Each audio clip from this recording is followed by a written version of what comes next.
Энэ кино нь 2012 онд гарсан Don't Cry Mommy гэдэг нэртэй ба үнэхээр өр юм тэрмээр үзэхэд хүнд кино шүү. Мөн бодит явдлаас идэвсэн гэдгийг хэлье. Дунд сургуулийн нэгэн хөөрхөн охин хичээлээ тарах үед нь ээж нь авч байгаагаар кино эхэлнэ. Сургууль дээр шинэ найзтай болсон энтергээл ээжтэйгээ найзуучиг л дотн ярилцдаг ээж охин хоёр байлаа.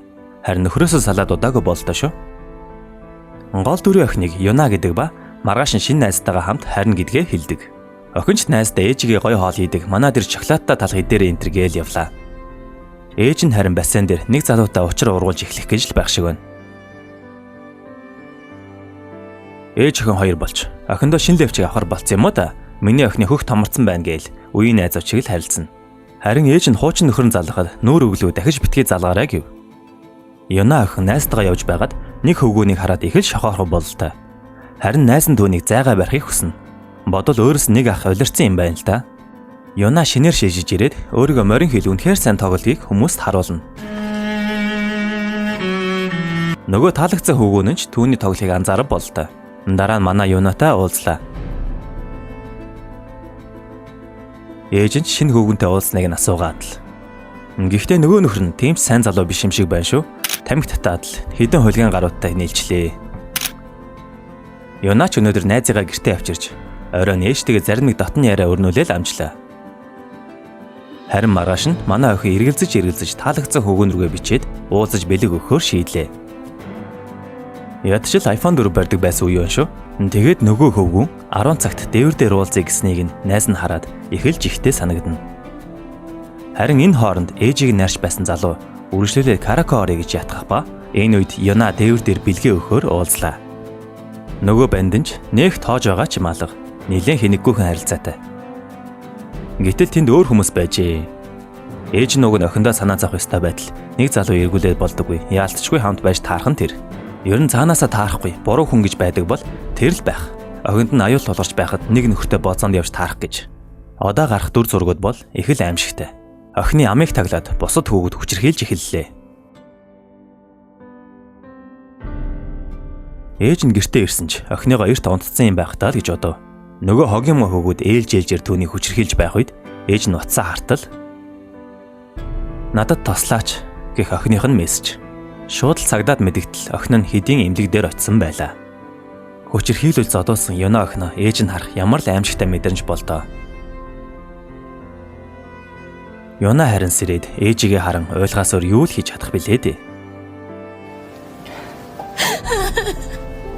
Үнэхээр сэтгэл энтермэр хэсэг. Цагдаагийн газар ээжийг нь тэр үед юу хийж байсан бэ гэх мэт мэдрэмжгүй асуулт асууж байхад нөгөө бүлэг гэмт хэрэгтнүүд хэл ам болсон гарч ирж байдаг шүү. Бүр нэгэнтэйгээ миний ээлжин дээр тэр татаад унчт юм да. Алгацсан чинь бүр нүдэн солиоцсон энтер гээл. Хөөхөн охиныг тийм болгочоод хөвгөлтэй яриа ярьж байгаа мэт үйлдэл нь аимшигтай. Ээж нь харин нөгөө мө бандыг харж байсан болохоор шууд л таниад дотор нь бачимдах мэдрэмж төсөөлшгүй. Юна охины биеийг нь хартал хаасаагүй хөөх няц. Хоёр эмэгтэй цагдаач гэж тэр. Нүд ч бас хөрцсөн юм уу? Анхны болон сүүлийн сарын тэмдэг бэлгийн харилцаанд орж байсан уу гэх үнэхээр л мэдрэмжгүй асуултуудыг юу ч бодлгүй асууж байлаа. Гэртээ хараад юу ч ярихгүй дуурахгүй усанд хөвтөөд л. Ээж нь түүнийг 2 цаг болчлоо. Одоо гараа гэсэн ч би одоо ч бохирцсан хэвээр байна. Яагаад надад ийм зүйл тохиолдож байгаа юм бэ гэж уйлсаар. Юнагийн найзынх нь аав нь түүний хэргийг хариуцж авсан мөрдөгчл юм байлээ л дээ. Мөрдөгчийн дарга нь бас хүнлэг бас харьцаатай. Өмнө нь ахлах сургуулийн 30 банд нэг охиныг алж байсан штэ. Тэгээд 3 л колонд явсан. Харин охин бол амьд л байж штэ. Угаасаа хэрэгтнүүдийг колонд хийсэн ч 2 сар болоод гарна. Бараг хөөслөлтөд нэмэргүй тохиролцсон дээр гэж ээжд нь хэлгээв. Мөрдөгч ээжд нь хэрэгтнүүдийн эцэг их уулзаж тохиролцохыг хүссэн гэв. Уулзаж юун тохиролцоо хийх гээд байгаа юм бэ? Ээжийнх нь уур мэдээж хүрнэ штэ. Тэгсэн харин эцэгхүүд нь жоохон дүрсгүүцсэн хүүхдүүд штэ. Бид нар олигтоош унтаж чадсангүй. Хэдүүлээ тохиролцсон энэ төр гээл шууд өгтөөтэй мөнгө энэ төр өгч энэ төр. Ээж нь нэрс эсэргүүцсэн ч нөгөө нөхдүүд уурлах шинжтэй шүү. Хүүхдүүдийн амьдралыг сөрүүллээ. Чиш бас нөхрөөсөө салсан. Охин ч манай хүүхдийг эргүүлснээс болж ингэсэн ухааны юм ярьж байна шүү. Ийм эцэг ихэс тийм нүгэл хүүхдүүд өрхөд нээх гайхгүй. Шүүх хурал дээр шүүгч айсаа охиноос өөрийг нь төрүүлж битсэн үү? Таалагдсан талаарх асуултуудыг асууна. Шүүх хурлын дүн гарч олигтой нотлох баримтгүй. Охинд мэдэгдэхүйц гэмтэл авчираагүй. Бас насанд хүрээгүй тул харамслалын тэр уур ямар ч ял авсангүй соллогдов. Зөвхөн нэг нь л 2 жилийн тэнцэн авсан байлаа. Шодрог бос нийгмийг үзий ядаж буй ээж охин хоёр яхаач мэдэхгүй нэмэргүй гуниглана.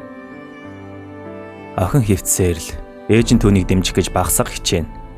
Гэтэл бүх зүйл ингээд дууссангүй. Нөгөө хоёр хэрэгт нь охин руу мессеж бичлээ. Энийг уншихад үнэхээр хүнд мессеж. Юнараа нөгөө бичлэгийг явуулж дахин ирэхийг шаардав.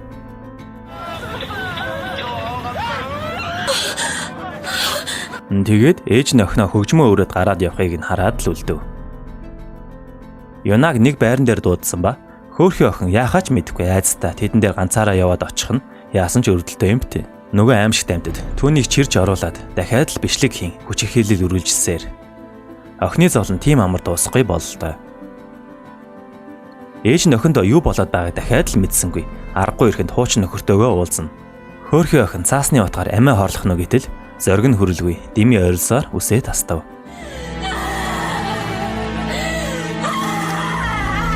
Гэхдээ ээж нь охиныгоо дахиад ийм болсон байхыг анзаардаггүй мүү? Ээж хүний мэдрэмж гэж баймаар юм. Дахин хүчндүүлсэн гэдгийг нь мэдэхгүй л бололтой. Охин ч хэлж зүрхлэхгүй. Бичлэгээр нь барьцаасан болохоор ямар ч үйлдэл хийж чадахгүй шүү дээ. Ээж нь гэртээ иртэл охин судсаа ханаад амиа орлох гэж оролцсон байхыг харна. Хурдхан л машиндаа суулган эмнэлэг явах үед ээжээ битгий ойлъё л да гэж охин шивнэв. Гарнаас нь цус гоojсоор эмч нар ч яаралтай дөрөн тусламж үзүүлсээр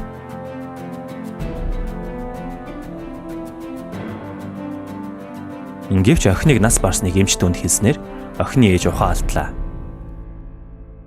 Сэрэд охиныхоо зогцсыг хараад ойлгох ээжийн сэтгэл ямар ойлог байх вэ? Энэ киноч үнэхээр зогсоо зайгуул ойлуулдаг кино байна да.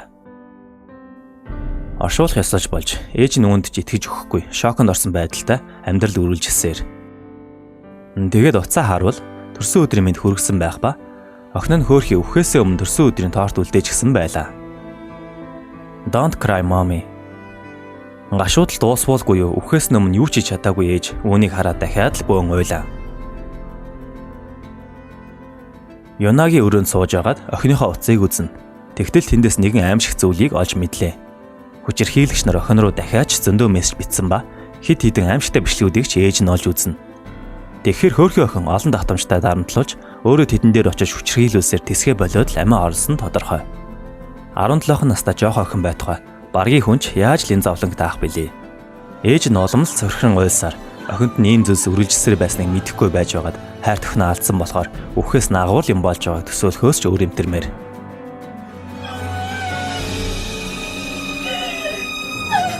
Тэгээд ээж нь одоо айх зүйлгүй алдах зүйлгүй болсон учраас нөгөө хөвгүүд дээр очин охиныхоо уцаар залгаж тэднийг мэдэж авлаа. Харин нөгөө хэд нь охиныг өгснэг ч мэдээгүй бололтой. Нас барсныхан дараа ч мессеж бичиж дарамтласаар байсан билээ. Охины ээж хүчирхийлэгч залууг уцаа өхийг шаардахад дунд хуруу гаргаад эсрэг үзтэл ээж нь түүнийг алгадан цагдаад өгнө гэж сүрдүүлээд явлаа. Гэвч нөгөө мө хүчирхийлэгч араас нь юмар цохиод хөөхий ээжийг нь бас дээрээс нь нилээд өшөглөөд авав. Энэ удаа харин азар цагдаа нар барьж авлаа. Мөрдөгч тэднийг 2-7 оноод л соллоно гэж хэлв. Ээж нь бол угаасаа энэ хуулинд одоо дүүжирсэн бололтой. Тэгтэл нөгөө хүчирхийлэгчийн аав нь эмчилгээний төлбөр нэхээгүүд баярлаа гэд хэдэн цаас ээж рүү шидчихлээ. Тэгэхээр охины ээж одоо тэднээс өшөө авахар шийдсэн бололтой. Хутга бариад Юнагийн анх таалагдсан хүүгүнийг сүрдүүлв. Гэтэл шээсэн савирсан бацаа би тэгээгүй намайг тэг гэж нөгөө хэдэн даалгасан тэгэхгүй бол ална гэж сүрдүүлсэн гэв. Уцаа гаргахтал дэлгэцэн дээр нь охиныхон зураг байна. Тэгээд би өөрөө анх Юнад сайн байсан. Тэдний нэг хам мингөө намайг өвтөл зодсон гэлээ. Охин минь чамд ямар сайн байлаа гэд ээж нь хөвгүүнийг явууллаа. Одоо түүний тэмцэх ёстой хүн бол нөгөө хоёр нь ба охиныг нь сүрдүүлж байсан мессежнээс тэдний хаягийг нь олж очоод гэрт нь яваад орлоо. Гэр доторхыг нь хараад охиныг нь таршлааж байсан төсөөлөгдөж одоо ч Юнагийн тарчилсан хоолоос хосогцоор байгаа нь үнэхээр аимшигтай.